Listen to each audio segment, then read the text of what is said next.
Another day, another basketball stories na naman ang pagkukwentuhan natin. At ngayon nga ay pag-uusapan natin ang balitang buo na nga daw ang bagong Big Five ng Los Angeles Lakers at ang balitang meron na nga daw malakas na center ngayon ang Golden State Warriors. Bagamat man nga may ilan pa rin sa kanilang mga manlalaro ng Los Angeles Lakers ang hindi dito nakasama kagaya na lang nina Maxi Kleber, LeBron James na nagtamo ng injury at si Marcus Smart na nagkaroon ng lagnat at lahat rin naman nga ng iba nilang mga manlalaro ay sumama dito na maglaro.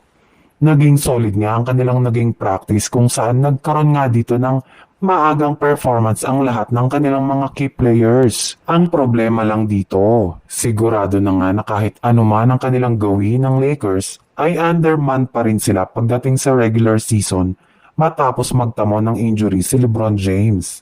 Kaya isang palaisipan na nga po ngayon kung sino ang papalit sa kanyang pwesto sa kanilang starting lineup. Meron nga dito nagsabi na si Jared Vanderbilt ang pumalit kay LeBron James bilang kasama ni na Luka Doncic, Austin Reeves, Rui Hachimura at si DeAndre Ayton.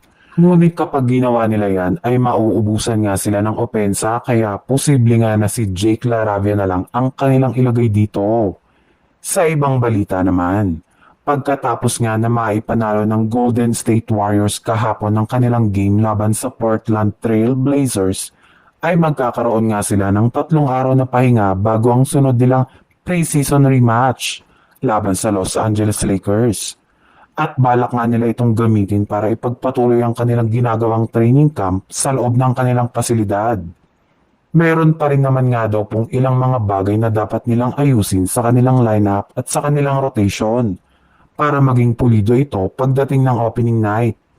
Pero sa kabila nga niyan ay mismong si Coach Steve Kerr na nga ang nagsabi na napakalaki na nga daw ng kanyang tiwala ngayon sa kanilang kasalukuyang lineup, lalong-lalo na sa kanilang starting center na si Al Horford. Kung inyong ang matatandaan, first time niyang ginamit ng Golden State Warriors si Horford bilang starter last game laban sa Blazers. At bagamat man hindi naging maganda ang kanilang simula, ay nakakasigurado nga sila na once na magamay nito ang kanilang playing style, ay magdodomina na nga ito sa kanilang mga susunod na laro. Kita rin naman nga sa kanilang practice na napakalakas pa rin ito sa kabila ng kanyang edad. Kaya malaki pa rin nga ang kanilang tiwala kay Al Horford.